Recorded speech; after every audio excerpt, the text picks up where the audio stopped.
สวัสดีครับวันนี้ผมมีสินค้าน่าสนใจจากต่างประเทศนะครับที่ยังไม่ค่อยมีขายในประเทศไทยเอามาแนะนำให้เพื่อนๆดูกันนะครับสำหรับคนที่ยังไม่มีไอเดียว่าจะขายอะไรดีนะครับสำหรับเดือนสิงหาคมนี้นะครับตอนท้ายวิดีโอผมมีเทคนิคพิเศษนะครับที่จะช่วยให้เราเช็คสินค้าจากต่างประเทศเนี่ยมีขายใน Shopee หรือว่า Lazada ประเทศไทยหรือยังนะครับถ้าใครสนใจเนี่ยก็ติดตามไปถึงตอนท้ายวิดีโอด้วยนะครับ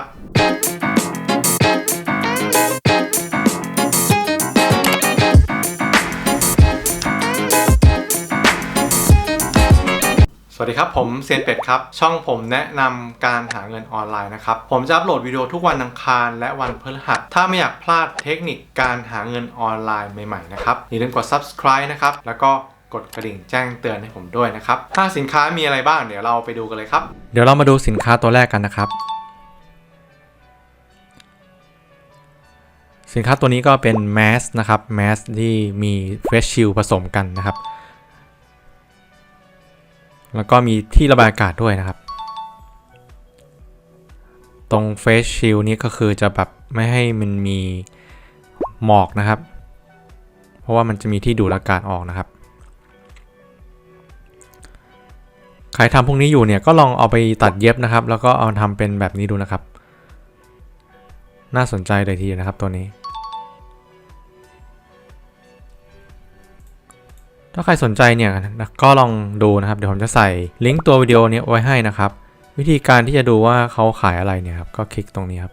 สินค้าพวกนี้เนี่ยเราดูนะครับมันจะมีพวกคอมเมนต์ไลค์แชร์เนี่ย39,000นะครับความคิดเห็น 8,000 นะครับวิดีโอนี้อัปโหลดวันที่22 กรกฎาคมนะครับก็คือยังไม่ถึงเดือนเลยนะครับแล้วมันมีแบบคอมเมนต์เนี่ยเยอะมากทำให้เราสามารถรู้ได้นะครับว่าตัวนี้มันกำลังมาแรงที่ต่างประเทศนะครับเดี๋ยวตอนท้ายเนี่ยผมจะบอกว่าเราจะรู้ได้ยังไงว่านี่มันมีขายในประเทศไทยหรือยังนะครับเนี่ยเขาขายกันอยู่9 เหรียญนะครับก็ประมาณ270 บาทมีของเด็กด้วยแบบนี้เรามาตัดเย็บเองก็ได้นะครับถ้าใครแบบทำพวกนี้เป็นนะครับนี่ก็เป็นไอเดียนะครับสินค้าตัวต่อไปก็เป็นที่กันแดดนะครับ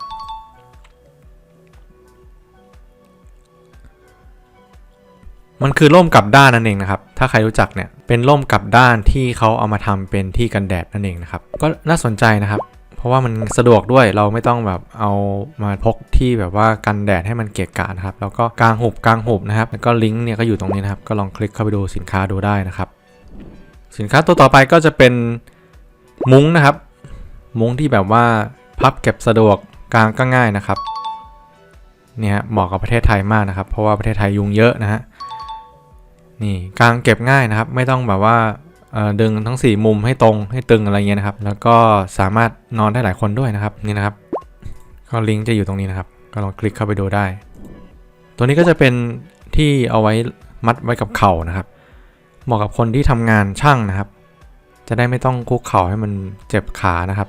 แล้วมันก็เลื่อนไปเลื่อนมาสะดวกด้วยนะครับ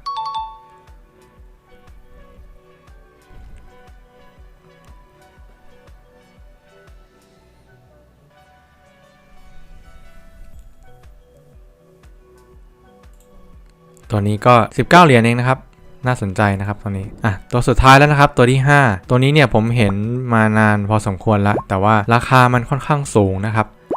ตอนนี้ก็มียี่ห้อนี้นะครับ Paradise เนี่ยครับซึ่งราคาผมดูแล้วก็ไม่ค่อยแพงเท่าไหร่เนี่ยแล้วมันก็แก้ปัญหาคนไทยได้ด้วยนะครับคนไทยเนี่ยคนหัวล้านเยอะนะครับตัวนี้ก็จะมาแก้ปัญหาทำให้แบบว่าดูมีความมั่นใจมากขึ้นประมาณนี้นะครับ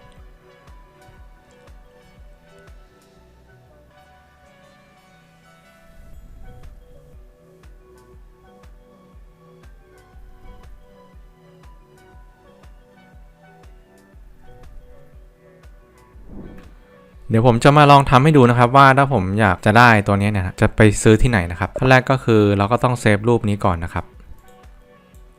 เซฟรูปแบบนี้นะครับเป็นเทคนิคที่ผมใช้มา 5-6 ปีแล้วนะครับวิธีการหาสินค้าด้วยรูปเนี่ยนะครับเพราะว่า1688เถาเป่าพวกนี้นะครับเขาก็จะมีช่องให้ค้นหารูปนะครับนี่ครับเป็นช่องค้นหารูปนะครับอันนี้ผมไปที่1688นะครับเพราะว่า1688เนี่ยจะเป็นเว็บที่ขายส่งนะครับขายส่งสำหรับคนจีนด้วยกันนี่ครับผมได้สินค้ามาแล้ว10 หยวนนะครับก็คือ50 บาทอันนี้ก็20 บาท อะไรเงี้ยนะครับนี่เราได้ละว่าเขาขายที่นี่นะครับเราก็ไปลองดูซิว่าใน Shopee Lazada มีขายหรือยังนะครับเดี๋ยวผมจะบอกวิธีทำตอนท้ายๆนะครับถ้ายังไม่มีนะครับเราก็เอาเข้ามาหรือว่าเราสามารถตัดเย็บเองได้เนี่ยเราก็จัดการเลยนะครับนี่ก็คือเทคนิคการหาสินค้านะครับแล้วก็ดูในไทยว่ามีคนขายหรือยังนะครับก็ขั้นตอนก็ประมาณนี้นะครับทั้งหมดนี้ก็คือ5สินค้าที่มาแรงในต่างประเทศนะครับแล้วก็ผมค้นดูแล้วเนี่ยยังไม่ค่อยมีคนขายในประเทศไทยนะครับเทคนิคพิเศษที่ผมใช้ในการเช็คนะครับว่าสินค้าพวกนี้เนี่ยมีขายหรือยังใน Shopee Lazada เนี่ยก็คือผมก็ใช้แอปนะครับแอป Shopee หรือว่า Lazada ในมือถือของเราเนี่ยนะครับเพื่อที่จะค้นนะครับวิธีการก็ง่ายมากเลยนะครับเดี๋ยวผมจะแสดงวิธีทำให้ดูนะครับขั้นแรกเนี่ยเราก็เปิดแอปพลิเคชันนะครับผมจะยกตัวอย่างของ Shopee นะครับพอเราเปิดขึ้นมาแล้วนะครับเราก็เลือกไปตรงที่รูปกล้องนะครับมันจะมีช่องค้นหาเนี่ยข้างช่องค้นหาเนี่ยมันจะมีรูปกล้องอยู่เราก็เปิดกล้องขึ้นมานะครับเสร็จแล้วเราก็เอามือถือของเราเนี่ยนะครับไปถ่ายนะครับเสร็จแล้วก็ดูนะครับว่าสินค้าที่เขาไปค้นมาให้เนี่ยนะครับมีอยู่ใน Shopee หรือเปล่านะครับเดี๋ยวผมจะลองสแกนตัวยีราฟนะครับที่อยู่ข้างเนี่ยมันก็จะไปค้นนะครับว่าใน Shopee เนี่ยมียีราฟตัวนี้ขายหรือเปล่านะครับก็เหมือนกันนะครับสมมุติว่าถ้าผมอยากจะหาสินค้าตัวนี้เนี่ยผมก็เอาแอป Shopee เนี่ยเปิดแล้วก็ถ่ายรูปนะครับรูปที่อยู่ในจอทีวีในคอมเนี่ยนะครับแล้วก็ให้มันไปค้นดูเพื่อผมจะได้รู้ว่ามันมีขายหรือยังนะครับวิธีการก็ง่ายๆแบบนี้นี่เองนะครับก็ลองเอาไปทำกันดูนะครับเพราะว่าเป็นวิธีการที่ง่ายมากแล้วก็เราจะได้ไม่ต้องเอาสินค้าที่คนขายกันเยอะแล้วอย่างเงี้ยนะครับเอามาขายถ้าเราเอาสินค้าที่ยังไม่มีคนขายมาขายก่อนเนี่ยนะครับเราก็สามารถตั้งราคาได้สูงนะครับพอคนเขามาขายกันเยอะๆนะครับเราก็ดั้มราคาลงนะครับแล้วก็ไปหาสินค้าตัวใหม่มาพิเศษก็คือถ้าใครสนใจที่จะหาสินค้าขายดีใน Shopee นะครับผมก็มีเครื่องมือที่เอาไปค้นดูเลยว่าตอนนี้อะไรขายดีใน Shopee เนี่ยเดี๋ยวผมจะใส่ลิงก์ไว้ใต้วิดีโอนะครับตรงคอมเมนต์เนี่ยก็ลองคลิกเข้าไปดูรายละเอียดกันนะครับสำหรับคนที่ขาย Shopee นะครับโอเคครับวันนี้ก็มีเท่านี้นะครับพบกันใหม่วิดีโอหน้านะครับสำหรับวันนี้สวัสดีครับ